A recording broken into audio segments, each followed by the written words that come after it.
Michelle Allen, welcome to Business Insider. Thank you. And nice to be here. Well, yeah, we've been chasing you for a while, but you're a busy girl. Yeah. And welcome to Milestone Bellanova's boardroom. We appreciate their hospitality. Yeah. We're just talking about overnight success. Yeah. 18, 19 years, girl.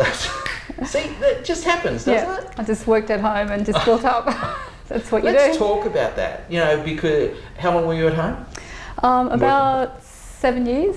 Okay. Yeah. Okay. Yeah, it was kind of a nice. It was mainly because I had young kids at the time, so I just did what most mums do when they're in business. It was just you at that stage? Yeah. It was just me, and then as I grew I started using contractors and just built up from that way, and it just came one day when I just knew it was time to move out. My kids were independent and it was time to let go. Yes. And move on. Okay, and now you're in Erina, yes. Based there. Yeah.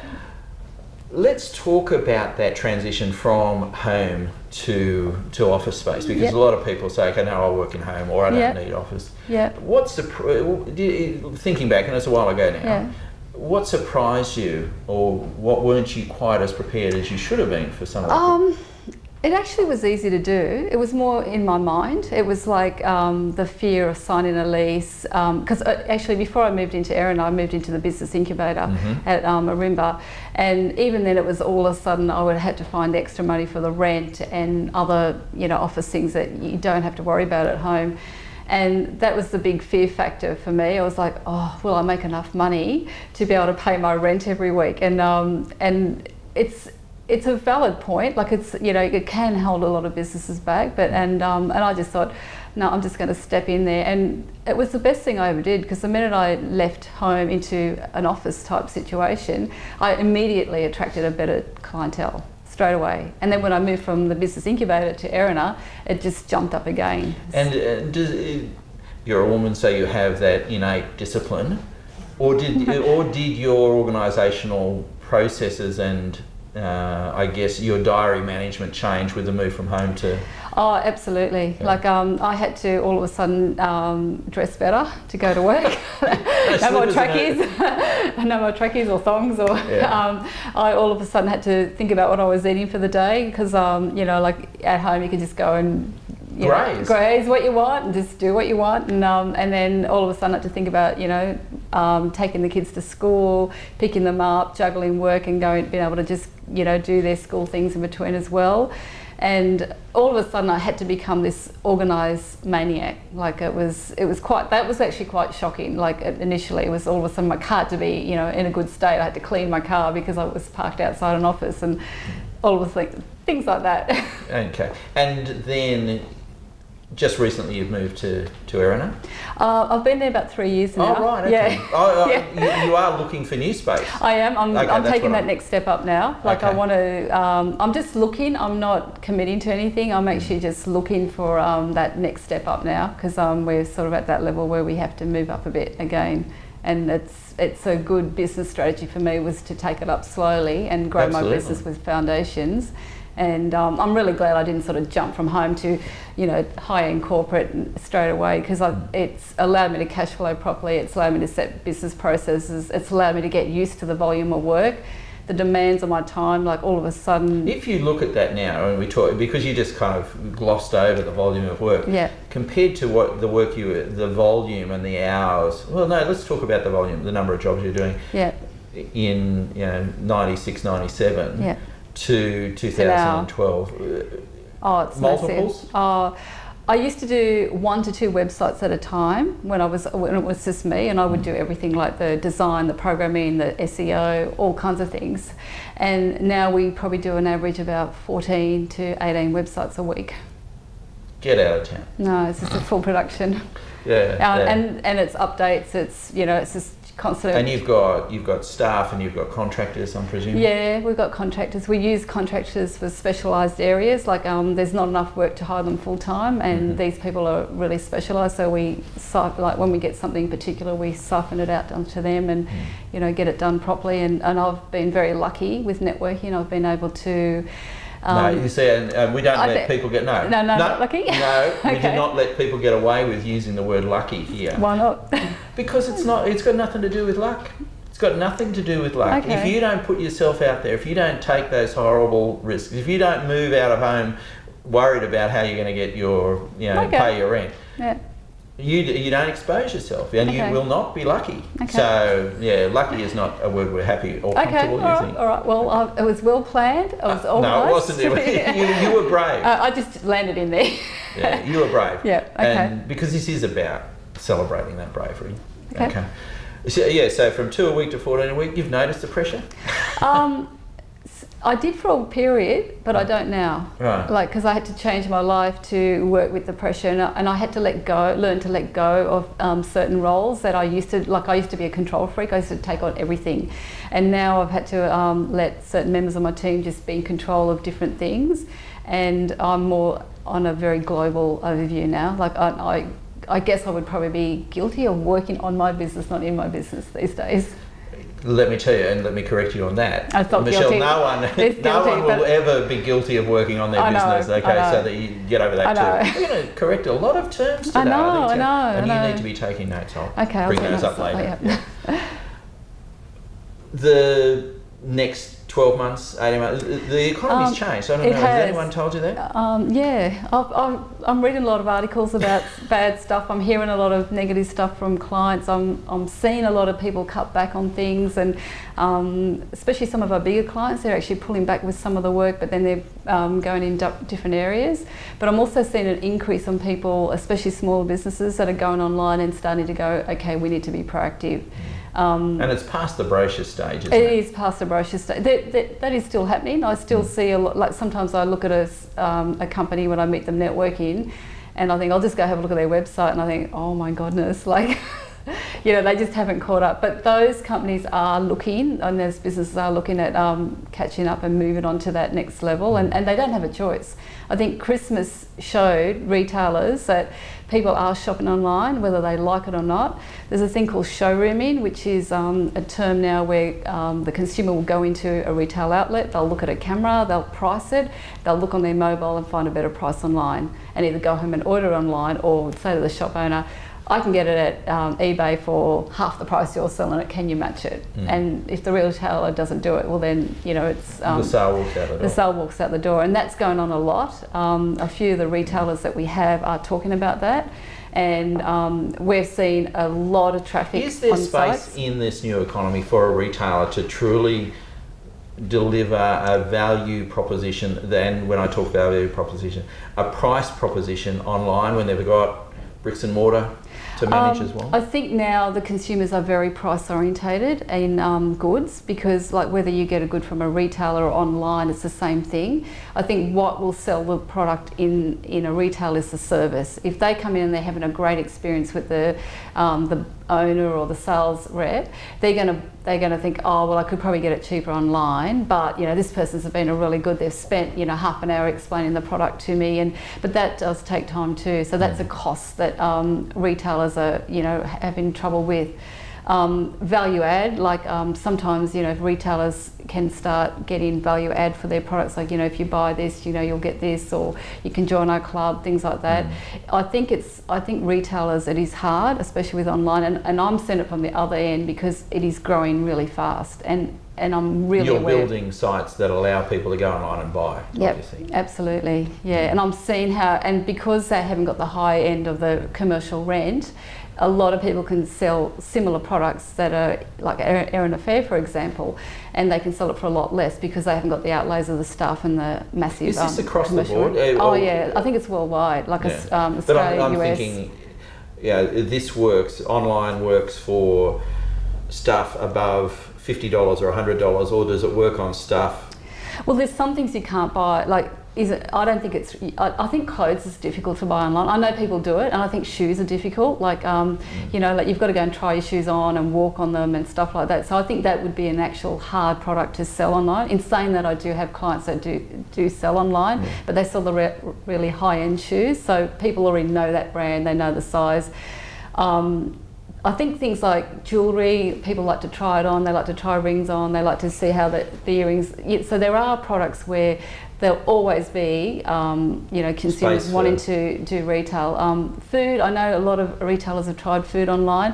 I think there's issues with food online because, especially you want to know what you're getting, and sometimes I'm a real label person. I like to read the labels, and sometimes that's it's just easy for me to go into the supermarket and just shop. I know people shop online, but I still haven't made that progress yet. Where Business Insider is looking at creating a retail cluster. Yeah. And one of the challenges is, do we invite web-based retailers into the cluster? What would your thought on that be? Oh, I think you need to. Definitely, because they're still a retailer, whether they're selling in a commercial space or online, they're still selling a good, so they're technically classed as online retailers. So, yeah. So you probably need to. The jury's out, so but one vote for. Yep. Yeah. The next, 2 a week to 14 a week.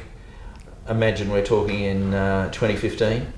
Are you going to be still? You will be global then. No, this sounds odd, but I'm actually really happy with where we are in the market at the moment. I love working on the Central Coast. I have looked at expanding to Sydney, and at one point I was going to Newcastle. Newcastle is still in the horizons, and we have got a few clients in Newcastle. But I have to admit, I do love working on the Central Coast with Central Coast businesses because I can sit down with them, I can have a coffee. It's a social thing. I learn so much about the Central Coast in business because I hear all the problems, I hear all the, what you should do, what you shouldn't do. I know that much about different business processes because my clients tell me, and they all have different ways of running their business.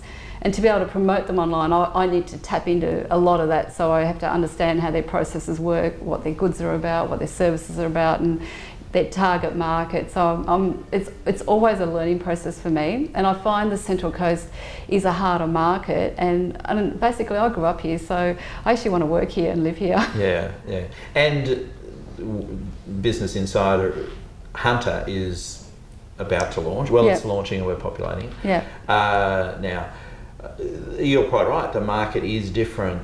How much of Michelle Allen is that personality who will come into my shop or my factory on the Central Coast? Yeah. If you spread Michelle Allen to Newcastle. Yeah, it's a hard. It is. I have got some really good contacts in Newcastle, and these contacts actually constantly refer me their contacts, which are good contacts. So. I just was lucky to pick the few. No, I'm not going to use that word lucky. I was just. I worked to pick that right couple of leads, and that's been really good for me. That's just kind of evolving, and it's not a lot of effort. I have only been to a few networking sessions up at Newcastle, so it's not like I network a lot up there anyway. But talking about networking, it's played a vital role. Yeah, absolutely. And how you'd be up there with the networking queen, I think. I have been called that in the nicest possible way. Yeah.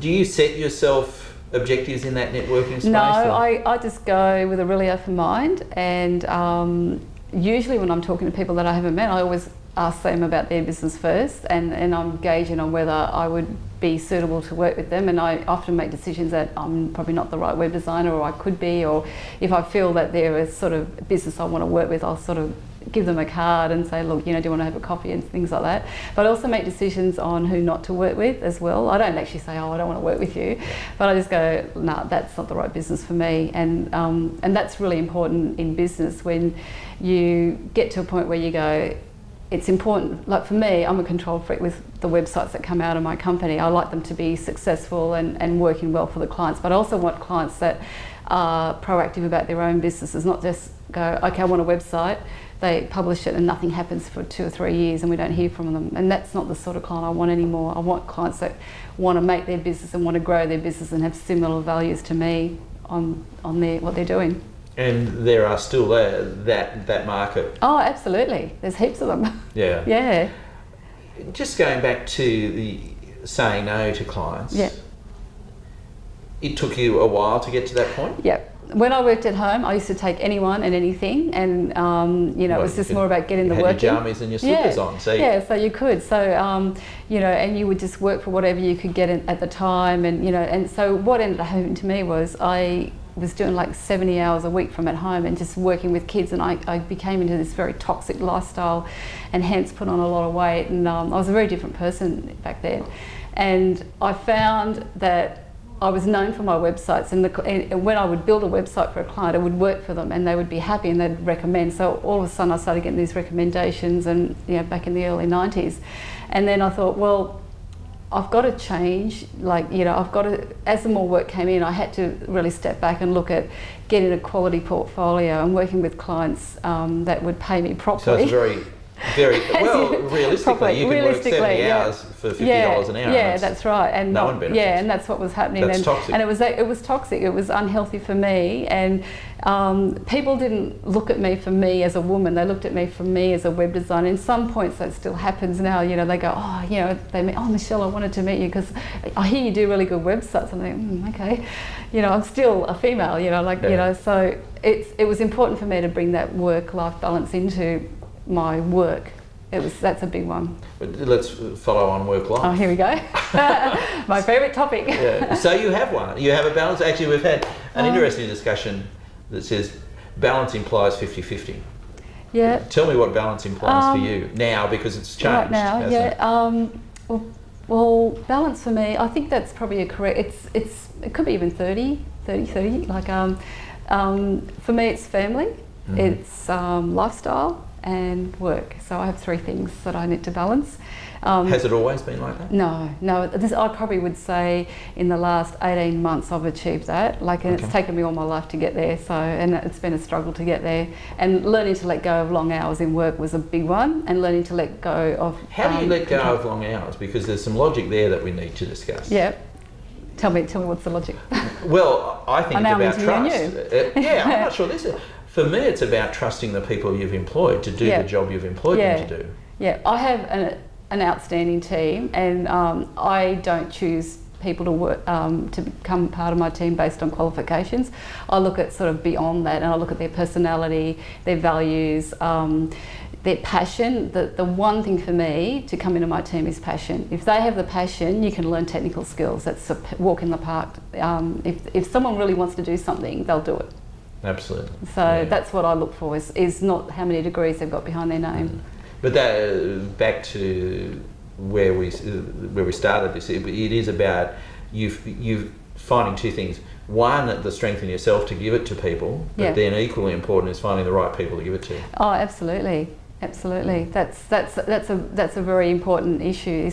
Is like for your team, is to make sure that those people are happy too, and it's got to be a balance for them when they come to work. Like for example, today I came back to my office with organic bananas for everybody.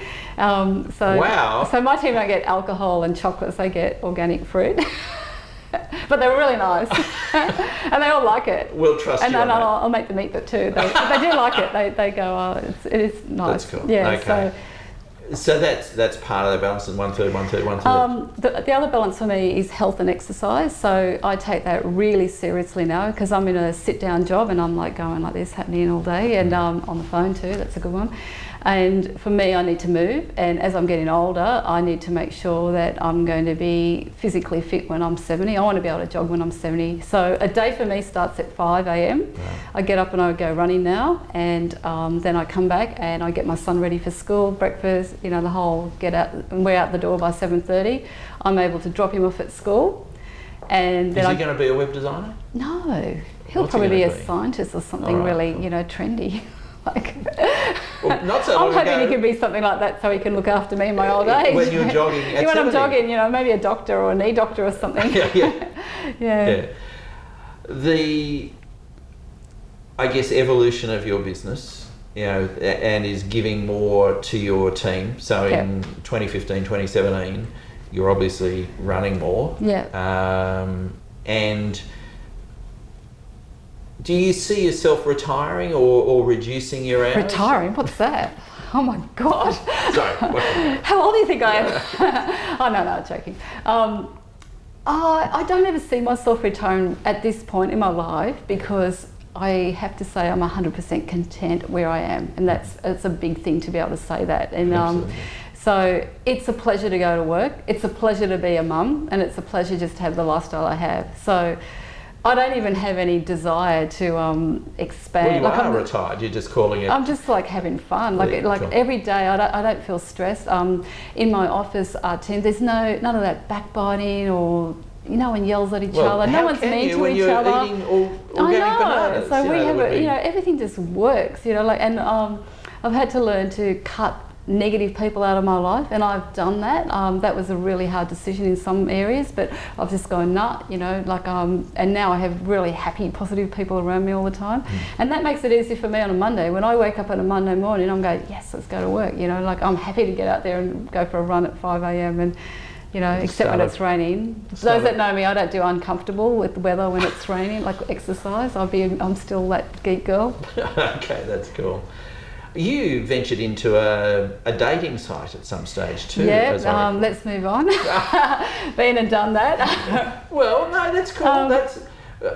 Someone once said you fail quickly. That's the best thing about failing. It was actually a good business. I just didn't choose the right business partner. I had someone that wouldn't help me on the events, and I was doing the events on my own, and I just made a business decision that I can't do this on my own. I can't take all the phone calls. I can't do all the emails, and let's move on. So now I've actually got a green business that I'm actually developing. And what does that mean? It's a green business. I'm actually looking at selling like green products, organic products online. That's where so I'm setting up all little websites, and I'm actually doing sort of some interesting, quirky products that I've sourced over the years for myself. And I've got some really good things happening with that. And I'm not ready to launch it, but I will be ready to launch it in about 3 or 4 months. At the moment, we're building and getting the stock right, and we've got some really good things happening in there. So that's just my sideline that's a fun business too. How do you separate? Do you separate it, or the team works on that when they've got time? What I do is I have to. We have so much work on. I have to schedule my little projects in between their jobs. Yeah, my little babies in between their stuff. So and I do that. I don't go like a whole week on my as much as I'd like to, but I just go, okay, we're going to have a day doing this, and that's what we do. Yeah. So. Excellent. It's nice having a web design team that are really good. Just go, what about this today, guys? What a nice thing. This growth you've been on, have you drawn on mentors or? Yeah, definitely. I've spent money on learning about coaching and mentoring. Ilza from Heart Logic, I think it's Paramount. I did a year with her, and that was pretty intense. It made me really realign my values and change who I am, and it was probably the best thing I ever did for myself, really. Definitely. It really made me go places where, a lot of the time I used to just shut off and keep going and forget. And one of the big things that taught me was to give to myself. And women, most of the time, they don't give to themselves. They'll do kids, work. Give to everyone else. Yeah, everyone else. And then they forget to go and take that massage once a month and that kind of stuff. So I do that now. That's cool. Yeah. When we talk about offering a rant, the soapbox, we have this magic wand that the Business Insider can wave, and we can fix anything you like in the business environment. In the business area. Does it have to be business? Absolutely. We do not go into personal areas and fixing stuff like that. No, not personal, but try us and we'll see. Well, can I try my? Because I don't really have any negative stuff with business, so I can't we'll really. Try something else. I'm trying to think what I have. I've got something. Well, it's, people that know me, my rant is about the additives in food. Can I go there? Yeah, you can go. In food, we're eating a lot of processed food as a society, and our kids are eating that. And there's a lot of chemicals and toxins going into our food that is actually making us sick. And I know you're going to be going, oh, here we go. I'll stop you when I want to. I know, okay, just stop. I'll just go on with this topic forever. And what's happening is, for example, soft drink. There's a thing called bromine in soft drink, which actually turns fat into solid. And people are drinking this stuff, and they're drinking Diet Coke and all these, and it's actually really toxic for you. And there's all the processed chemicals that are in, fish. There's mercury in fish. There's it's just getting worse and worse. And if you really step back and look at it, and you'll notice when you went to school, there's a lot of sick kids now. Oh, but how many sick kids did we have when we were like 13 or 14, there wasn't many. There was probably one in the whole school that had an allergy. Or how many kids do we know that had peanut allergies? Yeah, not one. Or asthma. Or asthma. Like asthma was probably one in a whole school or two at the most, but it wasn't like it is now. Well, how do we fix that? I religiously spend about 30 minutes to 40 minutes every night looking at something online and reading about nutrition. Like, I know that much about it now that I scare myself sometimes. I probably shouldn't do it before I go to bed, but it's probably the only time I can fit it in. And we have to go back to eating organic, basic food. We're not informed enough. Is that what you're... Oh, we're not informed. Like you think about it. When you buy a bottle of milk, do you ever think about where that's come from, or how it was made, or how it was put in a bottle? You don't. You just go to the supermarket, chuck it in your trolley, chuck all your sauces and everything like that in, and most people don't read the label. Some do, but most don't. And then you check out, and you just make an assumption that everything in your trolley is okay for you. But when you start analysing what's in your food and what's going into your body, there's actually a lot of stuff in these foods, preservative, colours, that are actually causing cancers. And I don't think it's the only reason why there's cancer, but I think it's a really big reason why there's an increase in sickness in our society. Well, and it's a catch-22. The chemicals are going in the food. We're raising money to find a cure for cancer, and it's not working. Yeah. So that's my rant. That's a cool rant. That's a cool rant. That's a global Michelle Allen rant. Like, I've got a few more of those, but that's a really big one. And that's something do we educate our children enough in that then? Do we... I think... Is your son engaged with that? Oh yeah, my son has to be. Like, he doesn't have a choice. He has no choice. We live it. Like, we have organic food. But what I did was I educated him. There's a group at Geelong that has a film on once a month, and it's a documentary on food and nutrition, and it's always something really engaging. And because it's him and I living at home, I make him come with me to the film. So he doesn't have a choice. He's the only kid in the whole group of these amazing people. And last month we had Joe Cross there, and he's the guy that did Fat Sick. Yep. And Nearly Dead. And that was a great film, and he talked about juicing and how he got himself off medication by juicing. I saw a film there on diabetes, and people tried this raw organic diet for 30 days, and all the type 2 diabetes got off the insulin.